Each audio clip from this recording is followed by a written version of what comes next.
Iniciamos, doctor. Sí.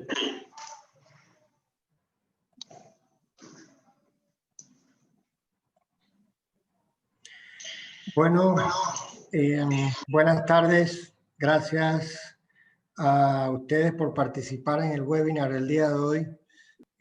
Agradezco nuevamente primero a ustedes, los pacientes y familiares que siempre nos acompañan en estas actividades docentes que para nosotros son de tremenda importancia poderlas compartir con ustedes nuestros conocimientos. A la vez agradecerle a Karen, al grupo SHOP, a Diana, que siempre nos acompaña en la parte tecnológica, siempre responsable de que todo salga bien, de que todos estemos conectados a tiempo, a Rosita, a Rosa Larriati, mi estimada amiga que la quiero mucho y que trabaja con nosotros, que sé que es una excelente persona, es una excelente profesional, así que vamos a poder escuchar de boca de ella lo que tanto nos preguntan los pacientes y los familiares. Doctor, ¿qué es lo que puedo comer? ¿Qué es lo que no puedo comer? Etcétera, etcétera.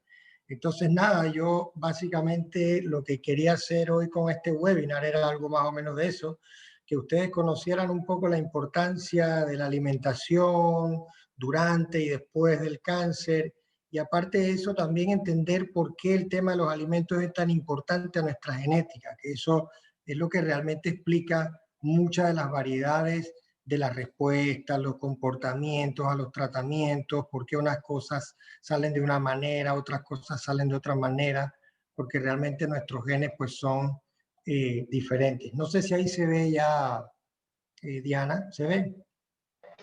Sí, doctor, ya se ve la pantalla. Perfecto. Muy bien.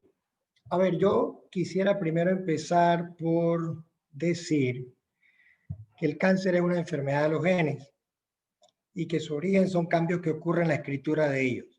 Recordamos un poquito lo que hablamos el seminario, el webinar anterior.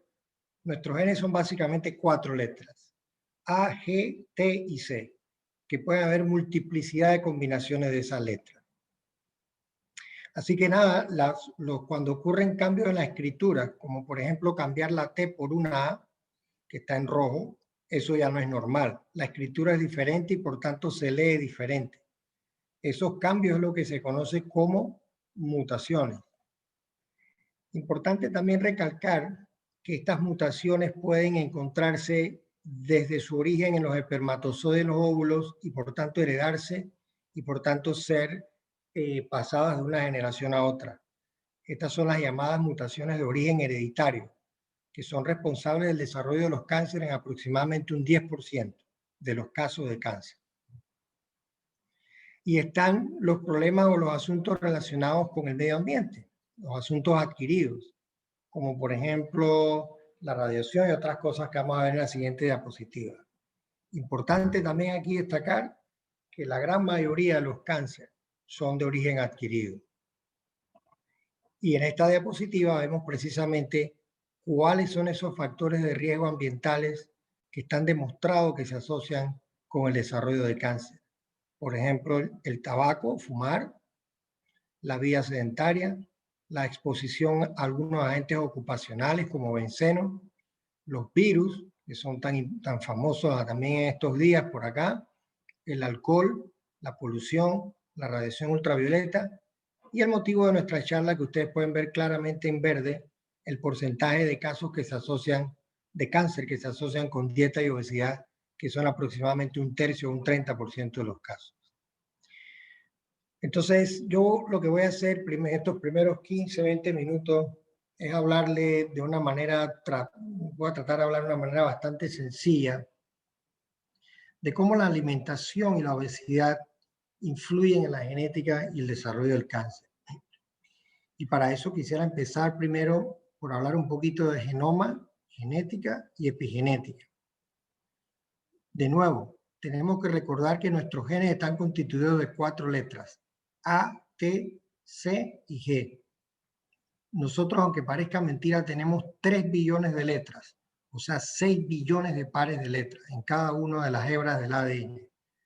Esos 3 billones de letras están distribuidos en una biblioteca de libros que son los llamados cromosomas, de los cuales tenemos 23 tomos bien guardaditos en cada una de las células de nuestro cuerpo. Lo segundo que quiero recalcar es que cada vez que una célula se divide, tiene que dar origen, perdón, tiene que pasar esa información a las células hijas. Es decir, la información ATGC tiene que pasar a ambas células hijas. Si ocurre una mutación, como es el caso señalado ahí, por ejemplo, se cambió la G por la A, esas mutaciones muchas veces pueden desencadenar en cáncer. La otra cuestión importante también de la genética del genoma es lo que se conoce como la epigenética. ¿Qué es la epigenética?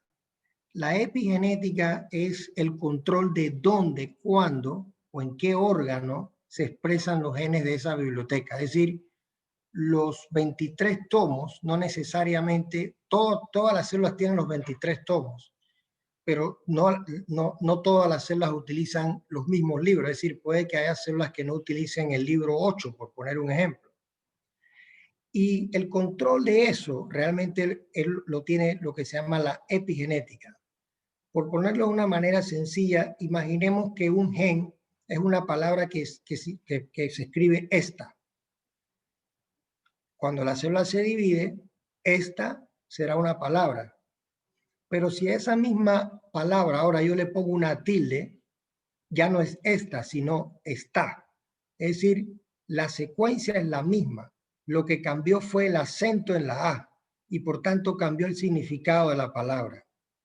Ese pequeño cambio en el significado de la palabra es lo que hace que los genes estén prendidos o encendidos en una célula, que es lo que representamos en verde, y estén apagados en otra. Eso es lo que se conoce como en los niveles de expresión o de control de la expresión genética. En este caso, uno de esos es la epigenética. Nada, yo creo que hay definitivamente el mundo de los átomos es importante y las moléculas para mí es un tema fascinante. Y hay 4 átomos que son, lo que yo le digo, son los 4 fantásticos de la vida, que son el carbono, el oxígeno, el hidrógeno y el nitrógeno. Estos 4 elementos pueden combinarse entre ellos para producir distintas moléculas, como por ejemplo los carbohidratos. Como su nombre lo dice, tienen carbono, oxígeno e hidrógeno. Están también las proteínas, los lípidos o grasas y los ácidos nucleicos. Estas 4 sustancias o estas 4 moléculas es lo que se conocen como las biomoléculas o moléculas de la vida.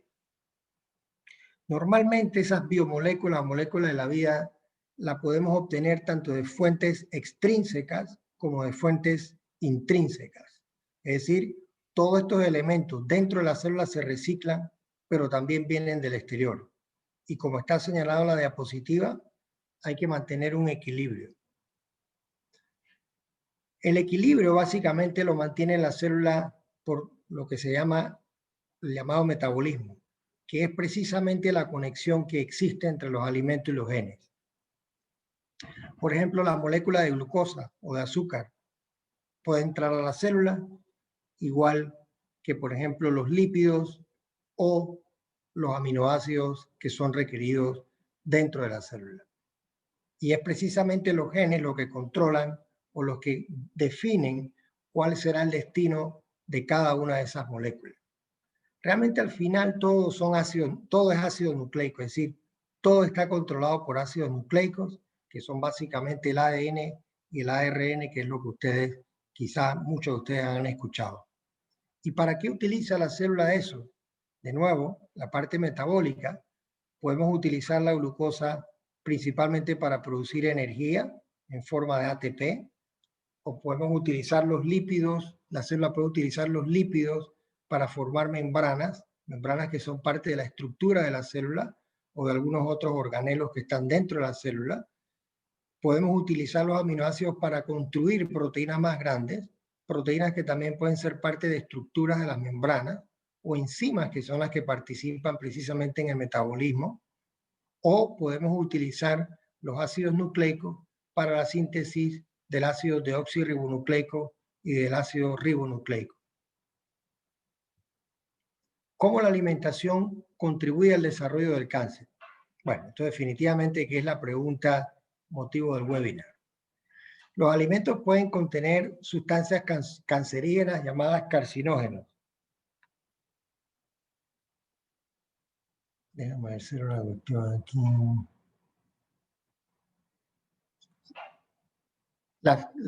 Los alimentos pueden contener sustancias que se llaman cancerígenas, que son carcinógenos, que pueden ser resultado o que salen de resultado de la cocción, contaminantes, que son, por ejemplo, los contaminantes de los alimentos, que son los microorganismos, o los aditivos que se le suelen agregar a los alimentos. Una dieta deficiente en ciertas sustancias predispone al desarrollo de cáncer, ¿verdad? Eso también lo vamos a ver un poquito más adelante.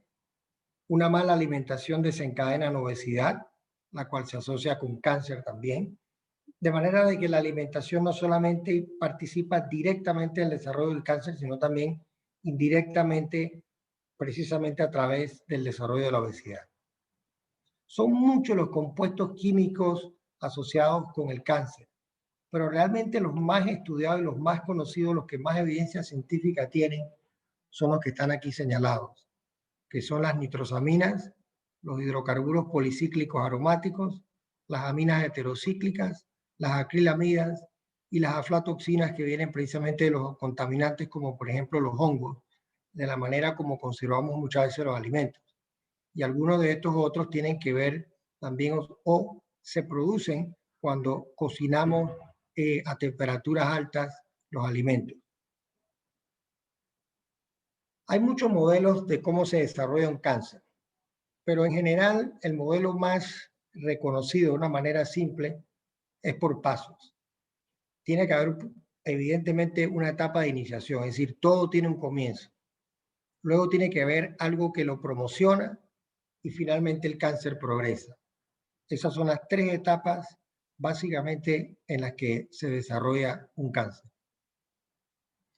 Si pensamos cómo estos compuestos que están contenidos en los alimentos pueden inducir cáncer, uno de los mecanismos más entendidos hoy día es que estas sustancias que mencioné anteriormente forman estructuras químicas que se amoldan, como vamos a ver en el siguiente, al ADN. Estas estructuras químicas son lo que se llaman epóxidos. Este pequeño espacio aquí es lo que permite que este compuesto químico, ¿verdad?, se una donde están las flechas que están aquí señaladas en las bases nitrogenadas, que son parte de los ácidos nucleicos, produciendo los llamados adductos. Es decir, en pocas palabras, estos adductos son mutaciones que a la hora de copiar la célula lo copia mal y por tanto se producen las mutaciones, como ya había mencionado anteriormente. Ahora, hay compuestos que también lo que hacen es promocionar el crecimiento del tumor y pueden ser alimentos adicionales o sustancias químicas adicionales que uno añade mientras está, por ejemplo, en el proceso de desarrollo del cáncer.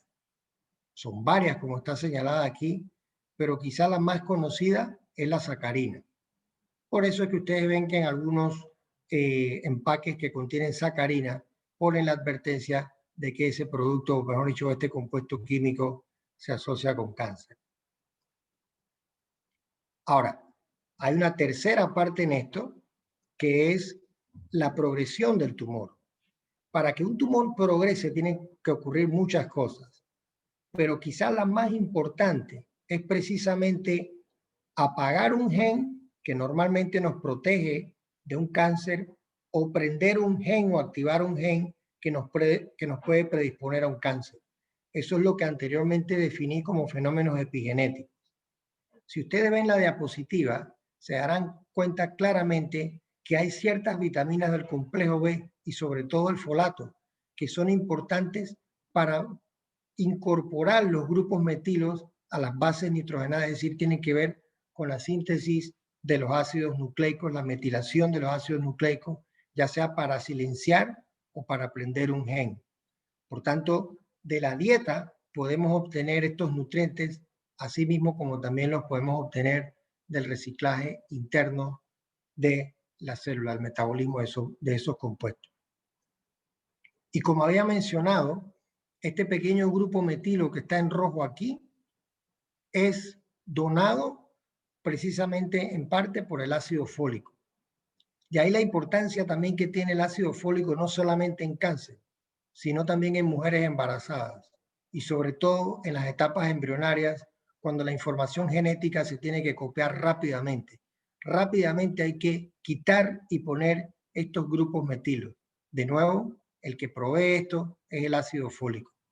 Y aquí abajo pueden ver ustedes cómo poco a poco los genes, ¿verdad?, van adquiriendo estos grupos metilo y se van silenciando y por tanto se van apagando.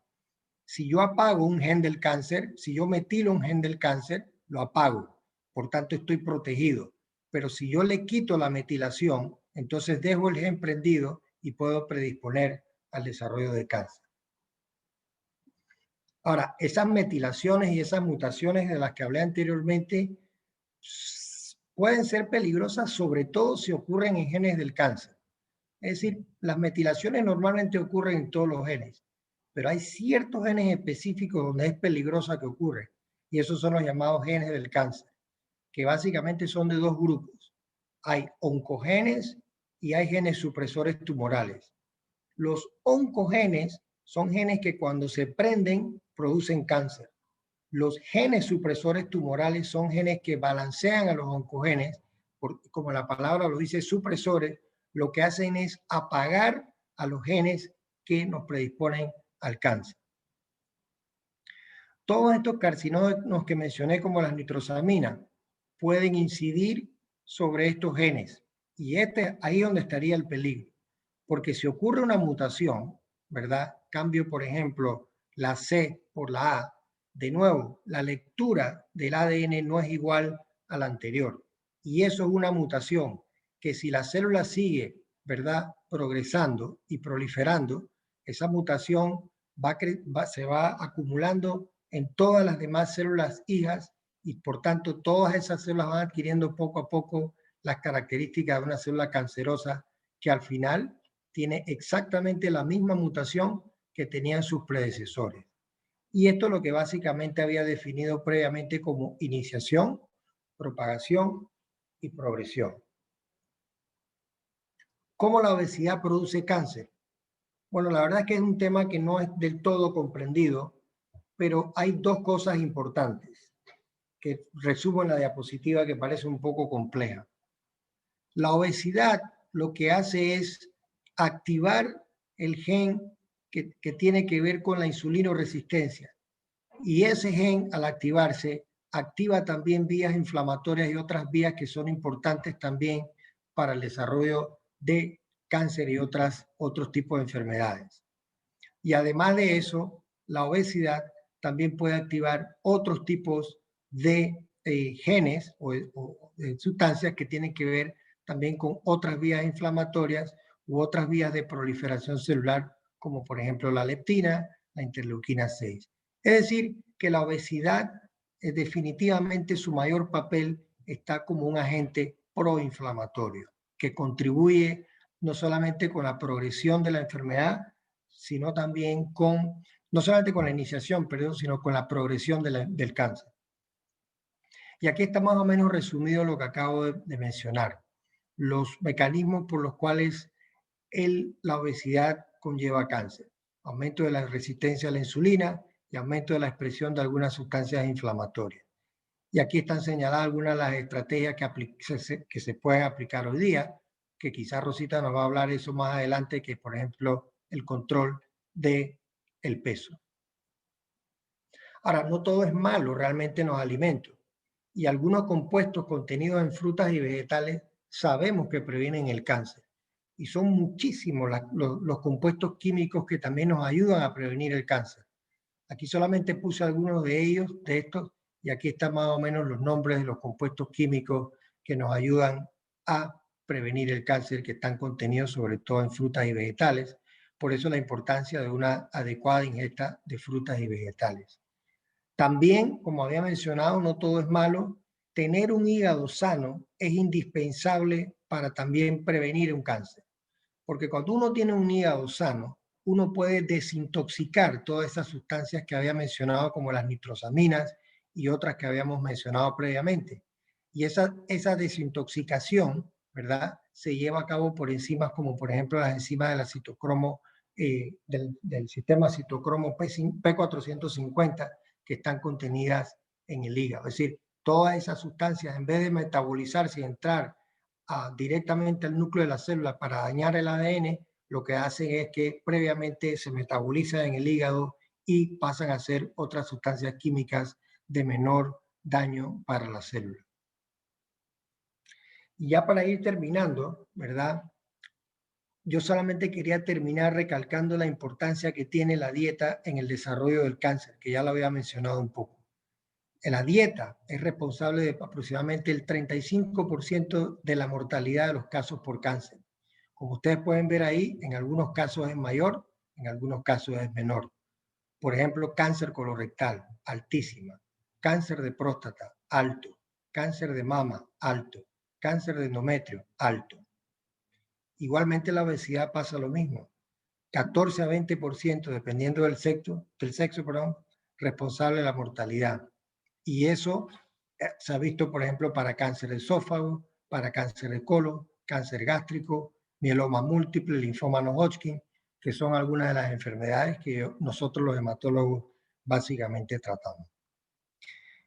Y bueno, yo sé que Rosita igual lo iba a mencionar al final y lo volverá a recalcar, pero solamente quería terminar mi presentación con algunos mensajes para llevarse a casa.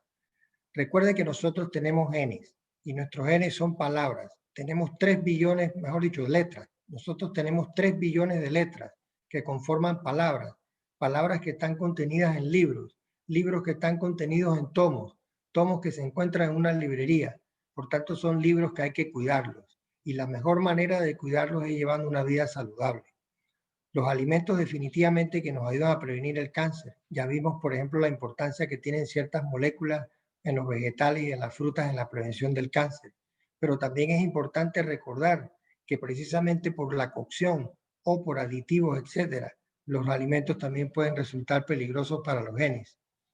No solo una mala alimentación nos predispone al cáncer, sino también enfermedades como la obesidad, consecuencia de ella, y las mutaciones que ocurren en los genes del cáncer pueden ser peligrosas. Ya había mencionado sobre todo, por ejemplo, en los oncogenes o en los genes supresores tumorales.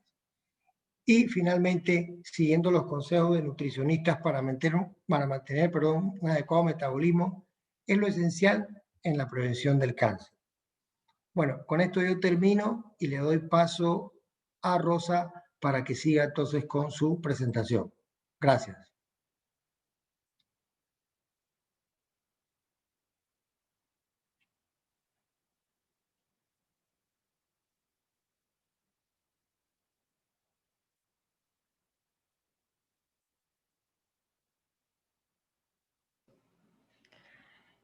Doctor, ¿me puede hacer la host para poder manejar la pantalla?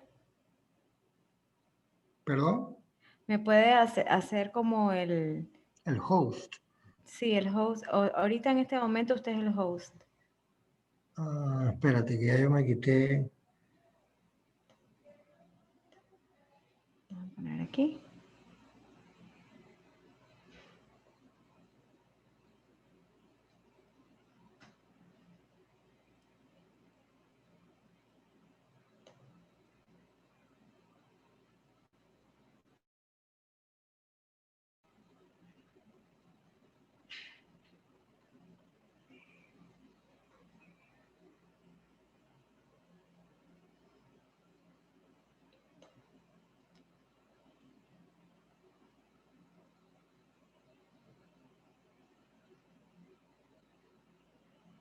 Bueno, yo creo que no importa, yo creo que lo podemos dejar así para continuar con el tiempo de todos.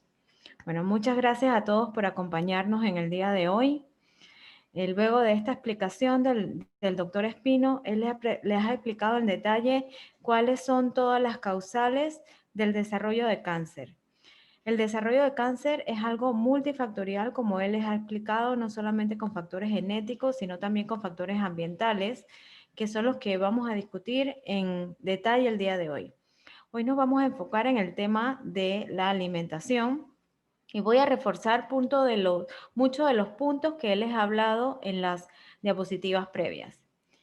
Vamos a hablar en detalle cómo prevenir y tratar el cáncer en la alimentación de una manera muy general, cuestión de que ustedes puedan tener una impresión pues general de todo lo que significa tratar a un paciente con cáncer y recordando también que cada persona es única. Así sea que sean muchas personas que de repente tengan cáncer de colon, todos van a reaccionar diferentes y puede que no solamente reaccionen diferentes, sino que tengan un tratamiento diferente y una evolución diferente. Entonces, esto es algo importante, ya que la mayoría de los pacientes cuando llegan al consultorio nos dicen, es que a mi vecino que le dio cáncer o a mi prima que le dio cáncer, y recuerden que existe una gran variabilidad entre un individuo y otro. Y todas las recomendaciones que hablaremos hoy deben ser personalizadas por sus médicos tratantes. Para empezar, yo quiero reforzar un poco el tema de la obesidad, algo sumamente interesante, yo diría alarmante también en nuestro país, es que las tasas de obesidad son muy altas y van en ascenso. Por diferentes encuestas realizadas, no solamente por las encuestas de los niveles de vida del 2003 o el Monimut, por el MINSA en el 2014, ustedes pueden ver que las tasas de obesidad eran de aproximadamente 50% en el 2003. Y en el 2014, ¿cómo incrementó a 67%?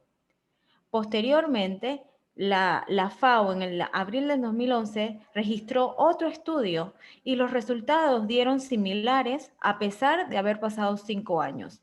En este estudio, ellos mencionaban que las tasas de obesidad eran 62% en adultos panameños y que de esos, 1 de cada 4 personas padecía obesidad.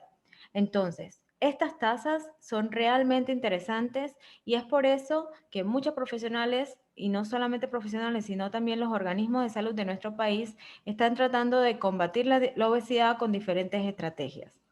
Pero estas estrategias muchas veces pues se ven frenadas por nuestros propios hábitos y las culturas de nuestro país que poco a poco debe ir modificando porque Panamá es un país pues muy rico en frutas y vegetales, así como lo ha demostrado el doctor Espino en sus diapositivas de la epigenética, donde pueden ver cómo pueden tener un impacto positivo en nuestra salud. Importante, él habló toda la cascada, digamos, hormonal, y no solamente la cascada de cómo relaciona la obesidad con la genética en el desarrollo del cáncer.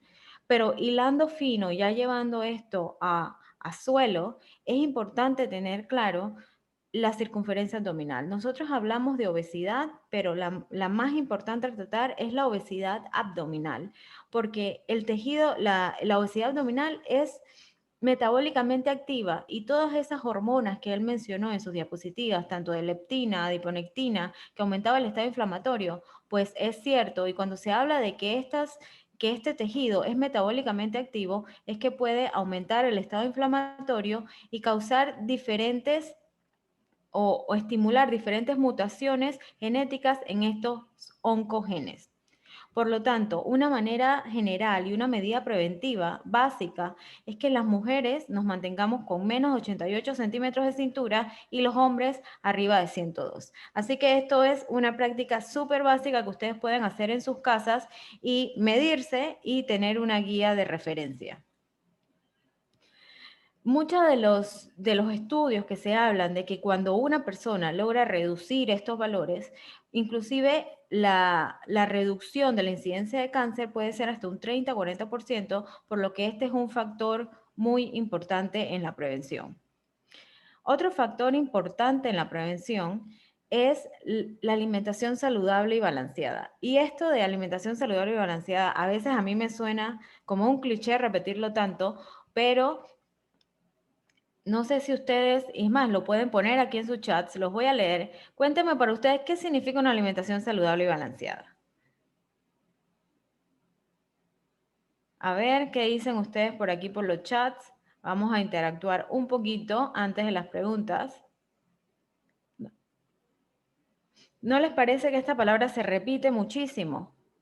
Siempre, pero muchas personas no saben realmente lo que significa un plato saludable y balanceado. Las recomendaciones generales hablan de que 50%, aquí hay 3 personas comentando, vamos a ver qué dicen. Dice de la pirámide alimenticia, muchos vegetales, proteínas vegetales, pocos carbohidratos, frutas vegetales. Pues sí, la recomendación general cuando ustedes tienen la pirámide, porque la pirámide pues ya quedó, digamos, no ha quedado obsoleta, pero en la base de la pirámide teníamos los carbohidratos y luego teníamos las frutas y los vegetales y luego teníamos las proteínas. Cuando uno transporta eso al plato de comida, básicamente uno tiene que transportarlo con estas dimensiones que ustedes ven aquí. Vamos a ver, reducir los carbohidratos refinados, proteínas y vegetales ayuda muchísimo. Que nuestra alimentación tenga más vegetales que carbohidratos. Bueno, todo eso que ustedes han mencionado en los chats están en lo cierto. Y esta es la manera como su plato de comida debe verse diariamente. Es decir, que ustedes tengan, digamos, si es un desayuno, podría ser más frutas, que realmente que ustedes tengan aquí pan, aquí podrán tener un huevo cocido o un huevo revuelto o simplemente como lo deseen. Podrán, o hay gente que desayuna, por lo menos los mexicanos desayunan con frijoles, que tengan fuente de proteínas, o queso, o de repente que ustedes aquí un día quieren avena, otro día quieren lácteos, le pueden añadir frutas. Lo importante es que el plato tenga alimentos de diferentes grupos. Se habla de que un plato es variado cuando tiene 3 o más grupos. Si ustedes se encuentran en un almuerzo, la mitad de la ensalada podría ser vegetales. Entonces, a veces las personas se aburren porque dicen vegetales todo el tiempo, como que esto es aburrido, ¿no? Pero recuerden que los vegetales pueden ser crudos, asados, guisados, al horno, diferentes fuentes.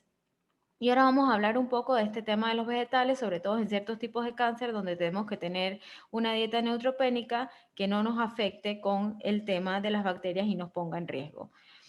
Sobre todo los carbohidratos, ahí hablaron de ustedes de carbohidratos refinados, sobre todo sí, se pueden integrales sí, o si no algunas otras fuentes.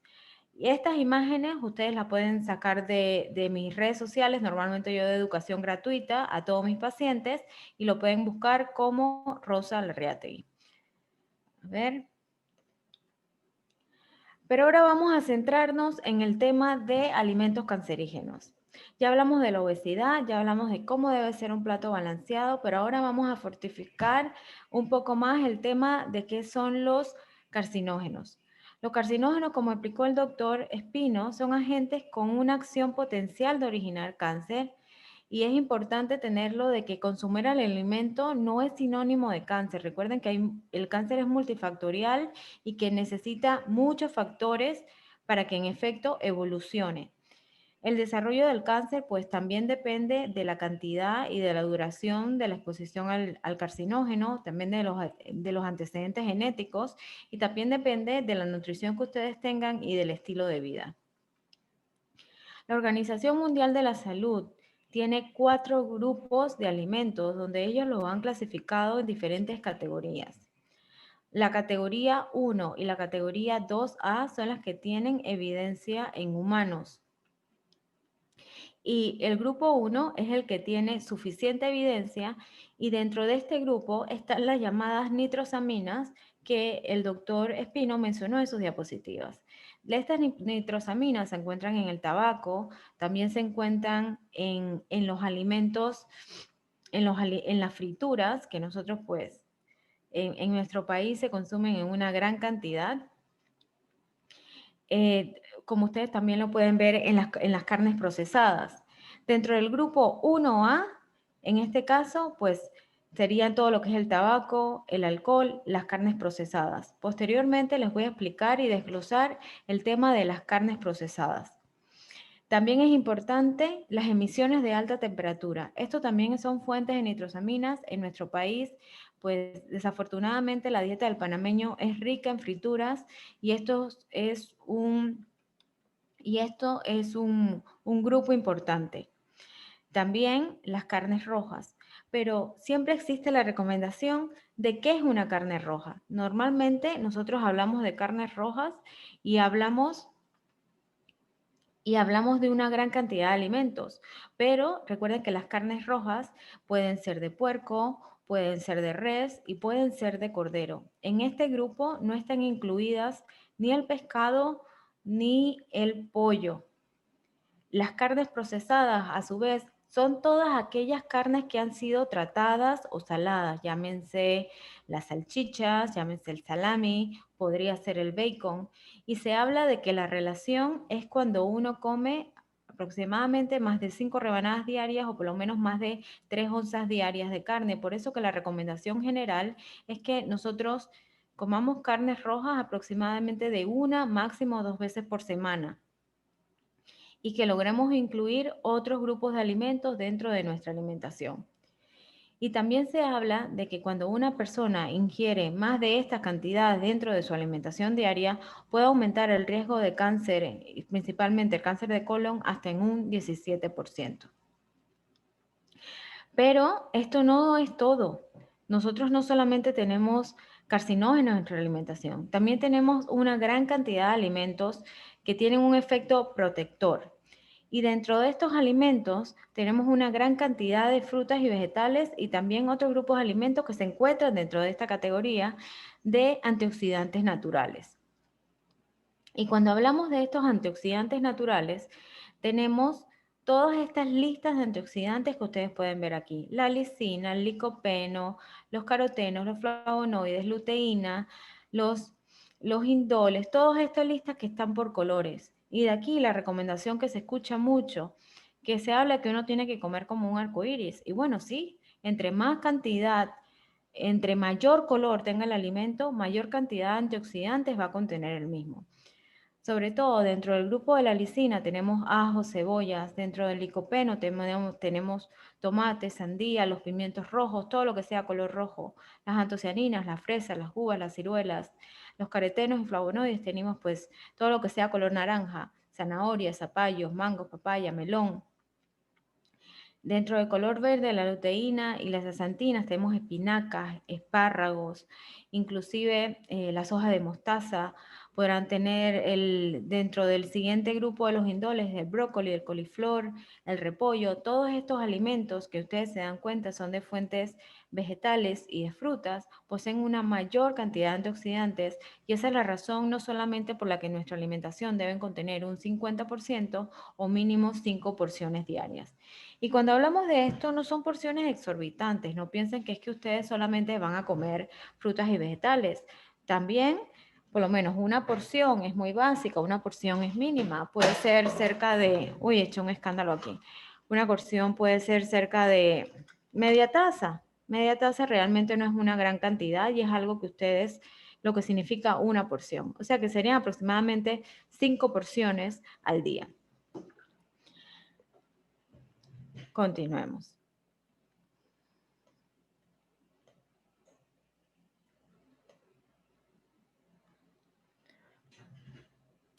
Dentro de las recomendaciones generales que uno habla o le comenta a los pacientes, como ya me adelanté con el tema de las porciones aquí, hablamos de 5 porciones de frutas y vegetales al día, pero también es importante los granos integrales, las menestras, y cuando uno habla aquí no solamente serían las menestras, también tenemos sobre todo lo que son, si es pan integral, o pueden ser pasta, o pueden ser menestras, o puede ser la avena, o hasta el propio maíz o popcorn son reconocidos alimentos integrales.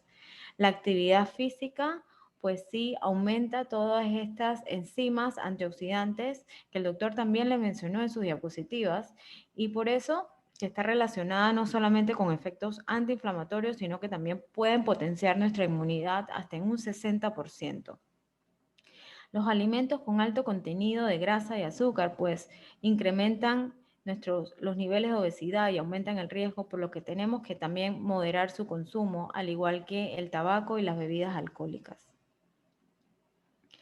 Dentro de las recomendaciones de la Organización Mundial de la Salud de la actividad física, recientemente estuve en una charla donde hablaban de que sí, la Organización Mundial de la Salud recomienda un mínimo de 30 minutos por día, pero también se habla de que sesiones de 10 minutos pueden ser divididas o fraccionadas en varios momentos del día, también pueden tener una efectividad. Y que personas mayores de 60 años deben incrementar a sus sesiones de ejercicio actividades de fortalecimiento muscular de grandes músculos, por ejemplo, si tienen ligas en casas o pesitas, también para tener un mayor efecto. Y cuando nosotros hablamos de la terapia nutricional en cáncer, esto es una pregunta bastante abierta y tiene mucha variabilidad también la respuesta, porque uno tiene que personalizarla en base a cada paciente. Y cuando les hablo de cada paciente, significa que uno tiene que valorar si el paciente pueda que tenga cáncer de colon o cáncer gástrico, o tenga un linfoma, o tenga un cáncer de mama. Siempre, siempre, lo más importante va a ser la prevención. Y la prevención no solamente con los pacientes, sino también con los familiares, con la población general. Pero el tratamiento sí tiene que individualizarse según el tipo de cáncer, inclusive según el tratamiento que tenga la persona. Pues podrá ser un tratamiento quirúrgico o pueda que el paciente esté en quimio o esté en radio, ya que los pacientes hacen diferentes efectos secundarios. Normalmente, cuando nosotros estamos en el centro, a cada paciente, antes de empezar el tratamiento, se le da una hoja para que firme todos los efectos secundarios que podría tener. Y muchos pacientes inclusive me lo preguntan en la consulta, doctora, pero la hoja de efectos secundarios decía que yo podía tener estreñimiento y también dice que yo puedo tener diarrea. También dice que voy a tener pérdida de apetito y también dice, dice una gran lista de efectos secundarios. Pero la realidad es que no todos los pacientes tienen los mismos efectos secundarios y a lo largo del tratamiento, nosotros vamos a ir individualizando todos estos efectos, cuestión de que pueda llegar y cumplir su tratamiento con el menor número de efectos secundarios. Y también sopesando, si una persona tiene estreñimiento, tiene diarrea, pues se va tratando todo en el curso. A veces, no sé si ustedes han visto a otros pacientes que van al centro, o inclusive amistades, que un paciente puede que haya perdido mucho peso, o que la radioterapia pues haya sido muy agresiva, si era un cáncer de cabeza y cuello o no podían tragar. Este paciente, luego que acabe estas sesiones, nosotros también tenemos que darle una terapia para hacerle una recuperación o una rehabilitación nutricional. Y cuando este paciente pues ya esté dado de alta y esté bien, tenemos que volver a trabajar la prevención. Todo este curso, digamos que las terapias nutricionales que se hacen, no solamente en la prevención, en el tratamiento, en la recuperación, van orientadas al que el paciente pueda cursar este tratamiento con la menor cantidad de efectos secundarios, inclusive poder llegar a la finalización de esa terapia, ya sea quimio o radio, en el mejor estado de salud posible. Ya he visto que han puesto algunas preguntas y a lo largo de la presentación, ya al final, vamos a contestarlas tanto el doctor Espino como mi persona.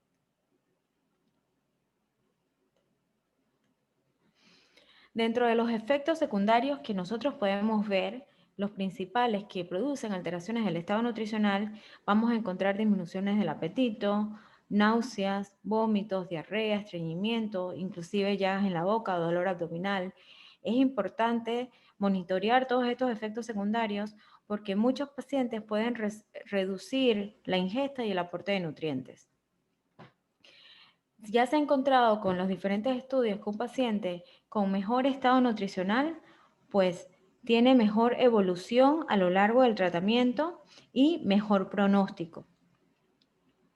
Es importante tener claro que existe una relación bidireccional entre el estado nutricional y también los medicamentos, porque ya sea que un paciente tenga obesidad o se encuentre malnutrido, bajo peso, los efectos secundarios o la influencia de esto es independiente del peso corporal, porque nosotros podemos encontrar de repente un obeso que está malnutrido y también podemos encontrar pues una persona bajo peso que tenga quizás ciertos valores dentro de rangos normales. Pero bien o mal, hay que prevenir la malnutrición, hay que prevenir el bajo peso, cuestión de que el paciente pueda realizar o continuar todos sus tratamientos de la mejor manera y tener menos efectos secundarios. La manera como el cuerpo absorbe los medicamentos depende del transporte, y este transporte depende de las proteínas que normalmente tengan en la sangre. Muchos de los pacientes, no sé si nos están escuchando en este momento, es por eso que cuando les mandamos una gran cantidad de laboratorios, no solamente para que se puedan medir estas proteínas en la sangre, y también muchos niveles de micronutrientes. No sé si también recuerdan que en alguna diapositiva del doctor Espino, él hablaba del folato y hablaba de muchas vitaminas que entraban dentro del metabolismo de muchas reacciones que ocurren en nuestro cuerpo. Estas reacciones necesitan a estos micronutrientes para poder que esta reacción se dé a cabo. Pero también tenemos que tener claro que a lo largo de este tratamiento también existen interacciones de alimentos con medicamentos. Y esa es la razón por la que cuando estamos en consulta, muchos de ustedes preguntan, doctora, pero yo leí, ¿puedo tomar este suplemento? Mire, yo estoy tomando este suplemento de vitaminas y minerales. ¿Usted qué piensa de esto? Quizás la respuesta de muchos de nosotros es que no se deberían tomar estos suplementos minerales y suplementos de hierbas porque no están indicados. Los medicamentos que se reciben en oncología son sumamente delicados y que deben ser tratados con mucho cuidado. Estos medicamentos pueden interactuar, inclusive disminuir su absorción y metabolismo cuando se ingieren en conjunto con suplementos de vitaminas y minerales, con fibra dietética, con café, con vitamina C, con jugos cítricos, inclusive cuando se comen en conjunto con las comidas. Por eso que muchos de estos medicamentos, sobre todo los medicamentos biológicos, los medicamentos de las quimios, se recomienda que se tomen 2 horas antes o 2 horas después de haber ingerido alimentos para que no pueda ser afectada su absorción. Esta es la pregunta que muchos hacen. Y aquí quiero hacer una distinción entre un alimento o un suplemento nutricional y un complemento. Cuando una persona tiene una baja ingesta, es decir, que por métodos conservadores, ya sea a través de una dieta, el paciente no puede ingerir, ya sea que no puede tragar o tiene de repente muchas náuseas, vómitos, algo que le interfiera con su alimentación, nosotros podemos mandar un complemento nutricional. Cuestión de que lo que él no puede ingerir sea administrado a través de una fórmula que le pueda ayudar en el proceso. Un suplemento se utilizan cuando el paciente tiene un déficit. Y este déficit se trata de corregir a través, llámese, por lo menos si un paciente tiene una anemia ferropénica, seguro que el doctor Espino les va a mandar un suplemento de hierro. Si el paciente por lo menos tiene déficit de vitamina D, pues le vamos a corregir el déficit de vitamina D. Si tiene déficit de vitamina B12, pues se corrige el déficit. Pero cuando uno tiene un tratamiento de cáncer, no significa que el tomar suplementos nutricionales vaya a potenciar o a mejorar la inmunidad. De hecho, nosotros sabemos que todos los micronutrientes tienen funciones vitales en el sistema inmunológico independientemente de la edad. Eso lo sabemos y lo tenemos claro. Pero el suplemento puede corregir la función inmunológica cuando existe un déficit, pero no hay evidencia que demuestre que dar complementos en ausencia de déficit potencia la inmunidad. Entonces, esto es algo que hay que tener muy claro, porque de tomar complementos o simplemente productos que ustedes compren en la farmacia sin prescripción médica, simplemente porque sí o porque se les recomendó una amiga o el vecino, puede interferir con sus medicamentos, como se los expliqué en diapositivas pasadas.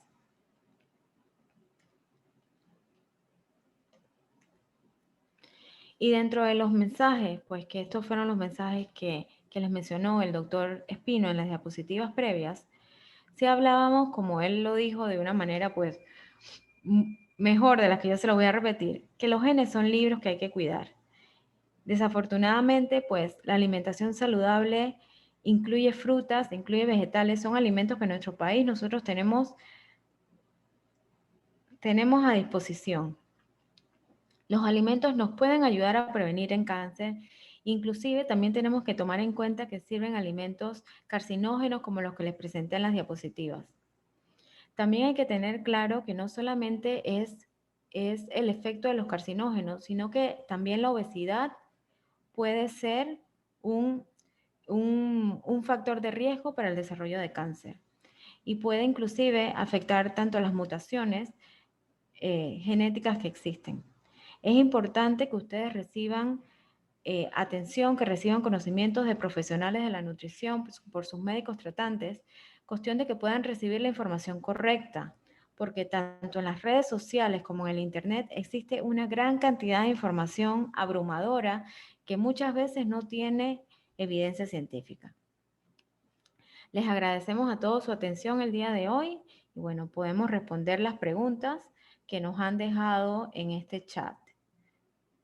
Si quieren yo las voy leyendo, doctor Espino, y usted, entre los dos, vamos dando nuestra opinión. ¿Está bien? Tienen que ponerme... Ok, me parece, por supuesto. Claro, Rosa. No, nada, yo creo que gracias, Rosita, por la excelente charla. Y nuevamente yo creo que el mensaje aquí es que, como todo en la vida es un equilibrio y ese equilibrio realmente está gobernado por nuestros genes, que aunque no lo podamos ver ni no lo podamos controlar, nosotros sí podemos hacer muchas cosas para que ellos no sufran. Como por ejemplo, ya lo había mencionado, la exposición repetida al sol, la exposición repetida al tabaquismo, etcétera, y el tema de hoy, que es básicamente la dieta y la obesidad. Es decir, con un buen metabolismo, que es la manera como se comunican todas estas moléculas con nuestros genes, yo creo que básicamente nosotros podemos definitivamente evitar el desarrollo de estas enfermedades.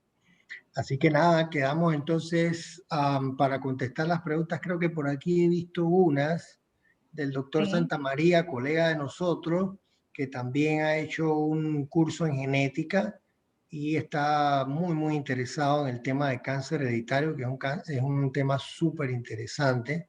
Gracias, Julio, por tus preguntas. No sé, Rosita, si quieres, bueno, las podemos contestar los dos. Aquí una pregunta del doctor dice, ¿disminuye el riesgo de cáncer por la obesidad lograr un peso ideal? Bueno, yo creo que ciertamente la respuesta sencilla sería sí. Definitivamente que el control del sobrepeso y el control de la obesidad es una medida preventiva para evitar el desarrollo del cáncer. Sin embargo, bueno, la respuesta compleja puede ir un poquito más allá porque hay cosas que están pues un poco más involucradas en la parte genética, pero en general la respuesta sencilla sería sí. No sé si quieres aportar algo más aquí, Rosita. Muchos de los estudios, la literatura que ha estado saliendo, hablan de que por lo menos se puede reducir en un riesgo hasta un 30%, y eso es más o menos la cifra que se maneja en cuanto a porcentaje. Definitivamente, el reducir la obesidad no solamente tiene beneficios en lo que es en el desarrollo de cáncer, sino también en todo lo que es las enfermedades metabólicas. Recientemente estuve en un congreso de inmunometabolismo con muchos expertos en epigenética y nutrigenómica, y es donde se hablaban todo el efecto de estas mutaciones que causaba la obesidad por todo ese efecto de las alteraciones hormonales que se produce sobre todo en las diapositivas que usted presentó, la adiponectina, la leptina, los factores de crecimiento y sobre todo en la parte inflamatoria, que eso es uno de los Correcto. grandes avances de la medicina últimamente. La siguiente pregunta dice, ¿qué pienso de los batidos nutricionales y del GASE? Bueno, te digo Yarabi Figueroa, a mí me encanta comer. Si ustedes ven mis redes sociales, pura comida, pura receta. Yo pienso que uno debe comer balanceado, pero siempre satisfacer el placer. Recuerden que la alimentación es placer. Y si ustedes van a estar tomando batidos y delgase y estos productos donde no van a satisfacer, sentarse a disfrutar, pues una comida bien condimentada, o inclusive los vegetales, todos bien sazonados, hay una gran cantidad de especias naturales que ustedes pueden utilizar y que tengan los alimentos a la mano. Porque hay muchas empresas, muchas que te venden batidos y que son líneas nutricionales que son costosísimos, que te venden de repente los kits por 150, $200. Pero ¿qué va a pasar el día que ustedes no tengan dinero para comprar esos kits o esos batidos? Lo importante aquí es aprender a comer lo que el cuerpo necesita, respetando siempre los gustos y las preferencias del paciente y la condición de salud que una persona tenga. Así que la respuesta aquí sería pues personalizarlo todo. Ok, muy bien. Bueno, aquí tenemos una pregunta de Jane en las redes sociales que pregunta, ¿usar por muchos años anticonceptivos puede contribuir al cáncer? Bueno, sí, definitivamente que, aunque no es el tema del día de hoy, el uso de anticonceptivos eh, se puede asociar con desarrollo de cáncer. Yo creo que inclusive el doctor Julio, que está por aquí, puede también ahondar un poco en esto, sobre todo en cáncer de tipo sólido, cáncer sólido más que hematológico. Eh, y quizás son varios los mecanismos los que intervienen aquí en el desarrollo de estos tipos de cáncer, ¿no? Um, Sí. ajá. No, Julio, sí, creo que te Germán. escucho. ¿Me escuchan? Sí. Sí, ahora sí. Sí, los anticonceptivos orales en realidad tienen una muy poca aumento del riesgo, ¿no? En relación a la población general, ¿no? Pasan de 1, no llegan a 2. Es muy bajo en realidad. El problema mayor era el reemplazo hormonal posmenopáusico, Ajá, sobre correcto. todo la combinación de estrógeno y progesterona por muchos años que ya no se da. Ujú. Pero el anticonceptivo oral, en relación a una población general, sí hay un pequeño aumento, ¿no? No es tan Exacto, significativo como otros factores, ¿no? Pero sí. correcto. Exacto. Ok. ¿Tienes alguna otra pregunta por allá, Rosita? Bueno, aprovechando que el doctor Santamaría aquí nos acaba de ilustrar, doctor, yo no sé si usted quiere hablar un poquito sobre los genes obesogénicos y yo le comparto acá también a la población, Así que también a una las pregunta de personas que eso, nos sí. acompañan hoy. Sí, que también una pregunta de eso, correcto. Sí, Del mismo bueno, doctor, casualmente. sí. Yo les voy a compartir un poquito los estudios que hay de, aparte de los genes obesogénicos, hoy en día se está estudiando en la obesidad también el tema de la microbiota intestinal. Es un tema que cada vez toma más fuerza, no solamente en la prevención del cáncer, de enfermedades metabólicas, de diabetes, sino también en el tema de todo lo que es la inflamación. La microbiota intestinal, se hicieron diferentes estudios donde inclusive se le pasaban microbiotas intestinales a personas delgadas de microbiotas obesas y se encontró que estos pacientes inclusive ganaban peso. Eso es con transferencia, por decirlo de una manera muy gráfica, pues de transferencia de las bacterias que viven en nuestro colon. Por lo que es importante, y voy a unir con otra pregunta que hay aquí sobre el salvado de arroz. Nos preguntan cuáles son las opiniones sobre el salvado de arroz. Entonces, es importante, el salvado son ricos en fibra, que ustedes también tengan una alimentación rica en fibra. Y eso también es lo que hace cuando uno habla de recomendaciones generales de cómo debe ser un plato de comida, que incluya pues las menestras, las frutas, los vegetales, cuestión de que también alimente estas bacterias que viven en nuestro colon, porque muchos de los estudios hablan de que son responsables de quemar aproximadamente 15% de todas las calorías diarias que nosotros consumimos.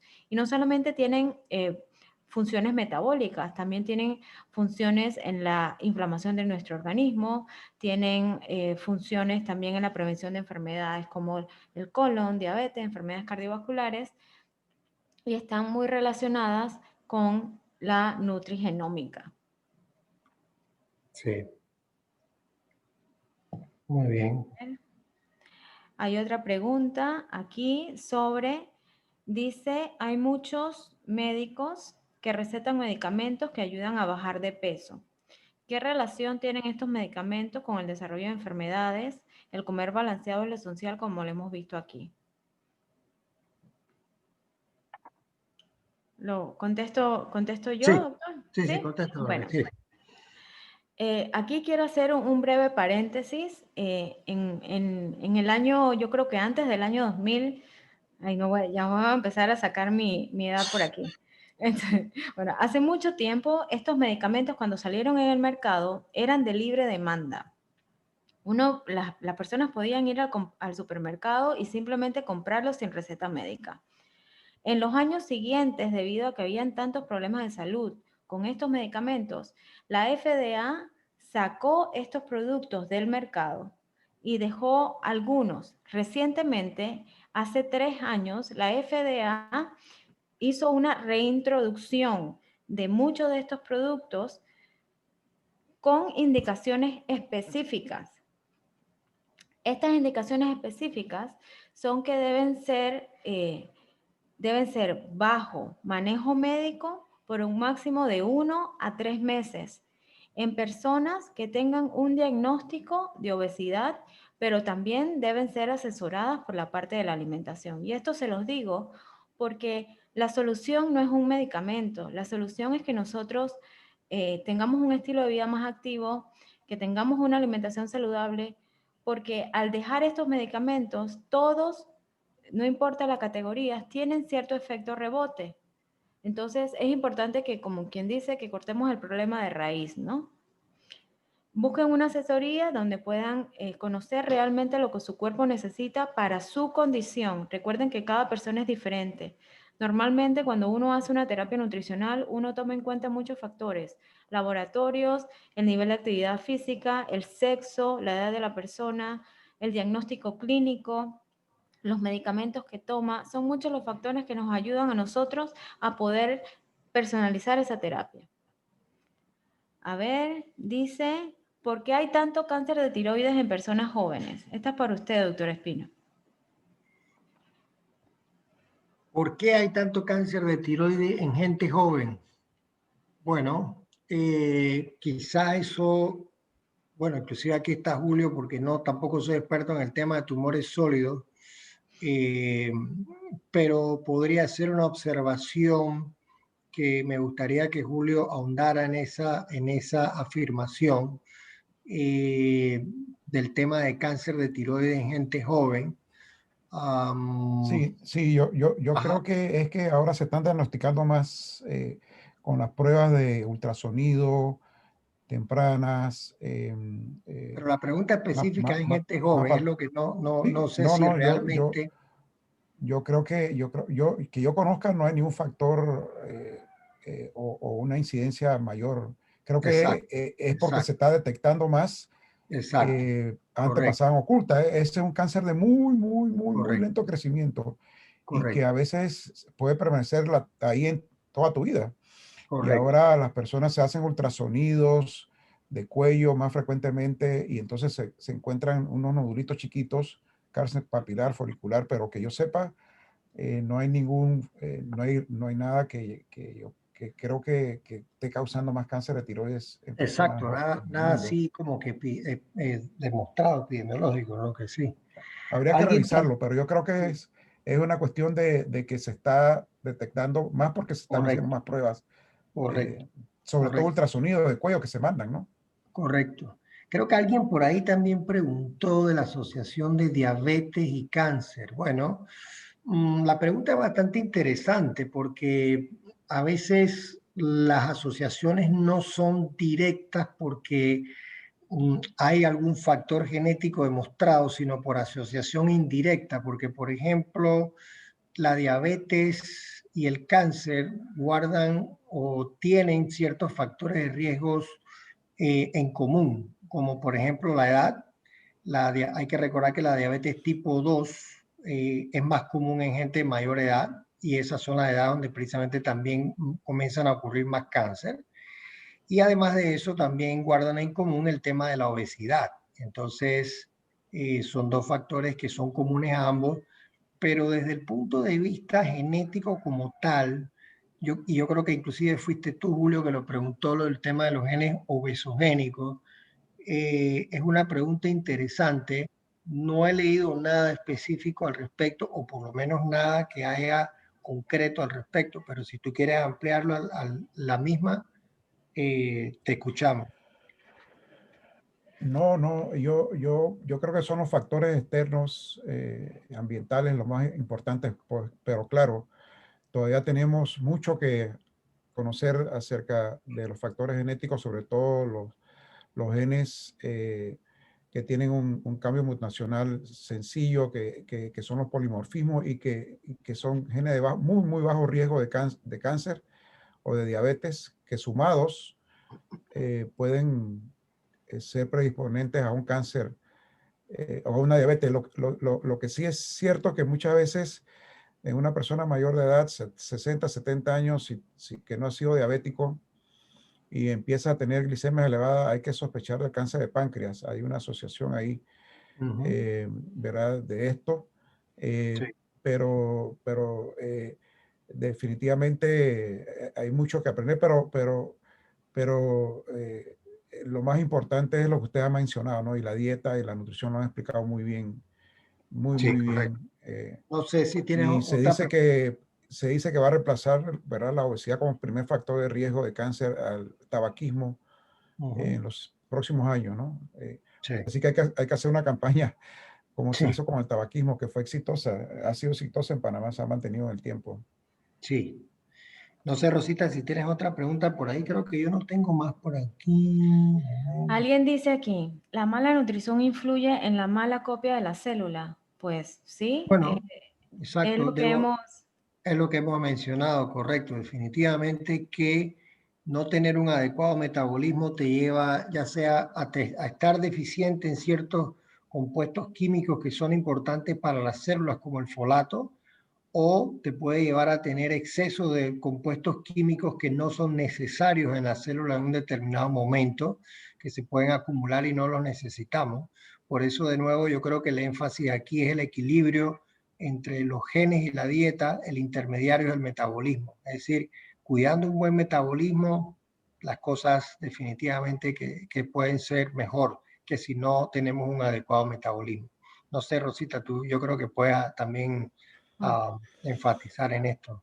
Yo quiero recordarles a todas las personas que nos escuchan que nosotros producimos radicales libres todo el día, con simplemente caminar, pensar, hacer actividades. Es parte de nuestro metabolismo también producir radicales libres. Los antioxidantes que nosotros consumimos dentro de los alimentos nos ayudan a neutralizar el efecto de estos radicales libres y reducir de una manera el daño celular, que era lo que el doctor les mencionaba en sus diapositivas. Entonces, es ahí la importancia de que nosotros tengamos, como quien dice, nuestros niveles en sangre de todas estas vitaminas y minerales antioxidantes, el efecto benéfico que puede resultar en la glutatión peroxidasa, que es un antioxidante pues, que está en nuestro cuerpo, el hacer ejercicio y utilizar todos estos mecanismos, diferentes mecanismos de antioxidantes naturales para poder frenar o reducir las mutaciones, por decirlo así, o la lesión celular. Y esto se gana a través de la alimentación.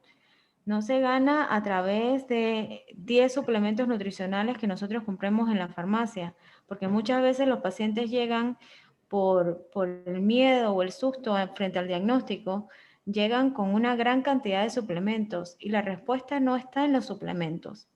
La respuesta está en su alimentación. Correcto. A ver.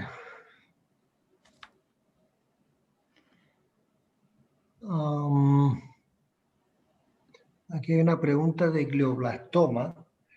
¿Tú conoces algo de algún tema relacionado, Rosita, con nutrición y glioblastoma? Sí, básicamente el tratamiento, pues en lo que es en tumores neurológicos, depende mucho de las intervenciones que se vayan a realizar. ¿Eso qué quiere decir? No sé si de repente su neurocirujano le han dicho cuál va a ser el manejo, si va a ser manejo quirúrgico, si va a recibir quimio. Una vez usted tenga todas estas intervenciones pues definidas, entonces nosotros trazamos una línea de manejo. Una línea de manejo enfocada pues a cubrirte los requerimientos nutricionales y poder hacer una recuperación y luego una prevención. Hablando de la prevención, olvidé mencionarles de que cuando una persona tiene un cáncer, normalmente yo siempre le explico a los pacientes que dependiendo o según el tipo de cáncer, el metabolismo es como si fuera un carro. Ustedes imagínense pues, yo soy un Ferrari, el doctor Espino es un Toyota. Entonces, el doctor Santamaría, pues allá que nos escucha, podrá ser, ¿qué le ponemos al doctor Santamaría? Chuleta, no lo Lo digas, que usted Rosita. quiera, doctora, lo que usted quiera. Un Bentley, un Bentley. Sí, vamos a Un ponerlo. Bueno, Bentley. el doctor Santamaría es un Bentley. Y ustedes escojan allá, nuestros participantes, ustedes escojan qué carro quieren ser. Pero cuando uno tiene un carro, que normalmente uno puede tener un metabolismo que reduce de 5 a 10% por década de edad, cuando uno tiene un cáncer, esto aumenta nuestro estrés metabólico, aumenta el trabajo de nuestro cuerpo. ¿Eso qué quiere decir? Que el cuerpo también está peleando junto con nosotros y esto hace muchas veces que el metabolismo aumente. Y cuando aumenta el metabolismo, nosotros usamos mayor cantidad de micronutrientes, utilizamos mayor cantidad de proteínas, por lo que tenemos que tener una buena alimentación que cubra esos requerimientos. Esa es la razón por la que muchos pacientes, cuando realmente se hace el diagnóstico, ustedes ven cómo llegan al consultorio, o por lo menos ustedes lo han visto, si son sus amigos, si son sus vecinos, que han venido con una pérdida de peso, porque el metabolismo se ha incrementado muchísimo en el proceso. Y en ese incremento del metabolismo, ustedes imagínense, bueno, yo soy un Ferrari, si tengo de repente un cáncer, te puedo tener un metabolismo que va a 150, 200 kilómetros por hora. El doctor allá tendrá otro metabolismo que va a otra velocidad. Entonces, lo importante aquí es que a veces es muy difícil realmente perseguir a un carro que va a 150 o 200 kilómetros por hora. Y lo que hace nuestra alimentación es ser, como quien dice, la gasolina para poder que en la medida en que ocurran los tratamientos, ya sea la quimio, la radio, que usted se someta a un procedimiento quirúrgico, esto vaya cada vez normalizándose y nosotros podamos llevarlo a una recuperación. Excelente. A ver si hay alguna otra pregunta por aquí. ¿Tienes alguna pregunta por ahí, Rosita? Aquí dice, debido a nuestra dieta panameña, ¿cree que debimos tomar magnesio? Bueno, la dieta panameña. La dieta panameña definitivamente tiene que cambiar. Ustedes se ven ahí que la dieta panameña es alta en frituras. Aquí, pues, no está mal un día a la semana, sí, algo rico, pero no todos los días podemos comer frituras 3 veces al día. Recuerden que uno de los alimentos que están denominados dentro de la categoría de cancerígenos son los alimentos fritos. Entonces, esto es algo que debe ir mejorando. Si usted me pregunta a mí qué debe tomar magnesio, no, yo no le diría que tienen que tomar magnesio, yo le diría más bien que tiene que lograr balancear una alimentación, porque cuando nosotros tenemos una alimentación balanceada realmente no necesitamos nada. A veces el magnesio se está utilizando también en el tratamiento del estreñimiento, pero realmente si uno hay un déficit, una persona no debería tomar un suplemento. Ok. ¿Alguna otra pregunta? ¿Tienes otra por allá? No tengo más por acá. Que yo vea por acá, no. No tengo ninguna más. Ok. Bueno, de nuevo, gracias Rosita, gracias a todos ustedes, los participantes, gracias Julio por tus aportes valiosísimos. Esperemos que podamos seguir haciendo a futuro más de estos webinars, que tratamos siempre de hacerlos bastante puntuales, de la manera más sencilla para que se entiendan. Y lo más importante siempre al final, con el aporte de sus preguntas y comentarios, que definitivamente uno también aprende. Cada vez que nos hacen una pregunta, uno aprende también, y definitivamente son valiosísimas para nuestro crecimiento como científico y como como seres humanos. Así que nada, les agradecemos su participación y con esto damos por terminado el webinar. Muchas gracias. Gracias a ustedes por acompañarnos.